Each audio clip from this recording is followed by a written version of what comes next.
इस जीवन में कोई कितना भी घमंड कर ले, कितनी भी अकड़ रख ले, कितने भी अपने ओहदे का अभिमान दिखा ले, अंत उसका श्मशान घाट ही होता है, क्योंकि उसके आगे जीवन का कोई रास्ता नहीं होता है।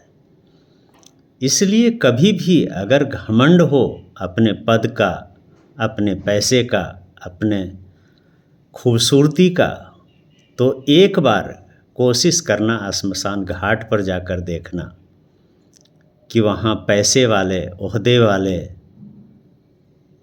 और जितने भी घमंड करने वाले हैं उनकी हालत क्या हुई है। उनकी हालत वहाँ पर उसी के जैसी होती है जिसकी हालत वहाँ एक भिखारी की होती है। सभी लोग सिर्फ राख बनकर रह जाते हैं और राख के अलावा कुछ नहीं रह जाते हैं। और राख का रंग एक ही होता है, न कि पैसे वाले का राख का रंग अलग होता है, ओहदे वाले का राख का रंग अलग होता है और भिखारियों के वो राख का रंग अलग होता है।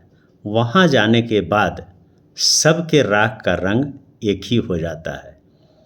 इसलिए कोशिश करो, अगर तुम ऊंचे पद पर हो, पैसे वाले हो, या जिस तरह से तुम समाज में अलग हो, कम से कम घमंड मत किया करो, अहंकार मत किया करो, क्योंकि अहंकार का अंत श्मशान घाट तक ही जाता है।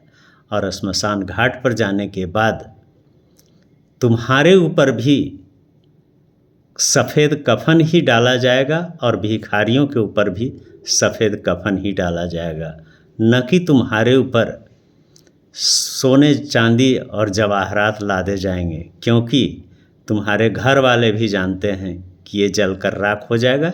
इसलिए उनके ऊपर सोने जवाहरात लादने की कोई ज़रूरत नहीं है। उनके ऊपर सिर्फ एक कफन ही लादा जाएगा और उसी को ओढ़कर तुम जाने के लिए तैयार रहोगे।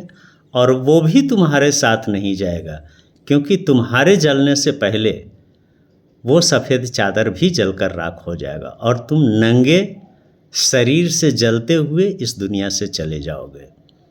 और तुम्हारे पीछे न कोई आने वाला है और न कोई रोने वाला है। इसलिए घमंड और अभिमान मत किया करो, क्योंकि घमंड और अभिमान जब तक तुम जिंदा हो तभी तक तुम्हारे पास है, लेकिन जिस दिन तुम्हारी मौत होगी तुम्हारा घमंड और तुम्हारा अभिमान हमेशा हमेशा के लिए समाप्त हो जाएगा। और तुम्हारे जाने के बाद तुम्हें लोग गालियां देंगे, तुम्हारी शिकायत करेंगे, तुम्हें आशीर्वाद कभी नहीं देंगे। इसलिए कोशिश करो कि अगर तुम किसी का भला नहीं कर सकते तो किसी का बुरा भी करके मत जाओ। घमंड मत दिखाओ, क्योंकि तुम्हारे घमंड से किसी का घर नहीं चलता है, किसी का चूल्हा नहीं जलता है। और जब तुम किसी का घर नहीं चला सकते, किसी का चूल्हा नहीं जला सकते, तो उस घमंड का क्या फ़ायदा है, जिस घमंड से तुम सिर्फ अपने आप को समझते हो कि मैं अलग हूँ, लेकिन तुम अलग नहीं हो। तुम भी वही राख हो जो राख एक भिखारी का बनता है श्मशान घाट जाने के बाद। इसलिए कोशिश करो, घमंड और अभिमान कभी मत किया करो। जय सिया राम।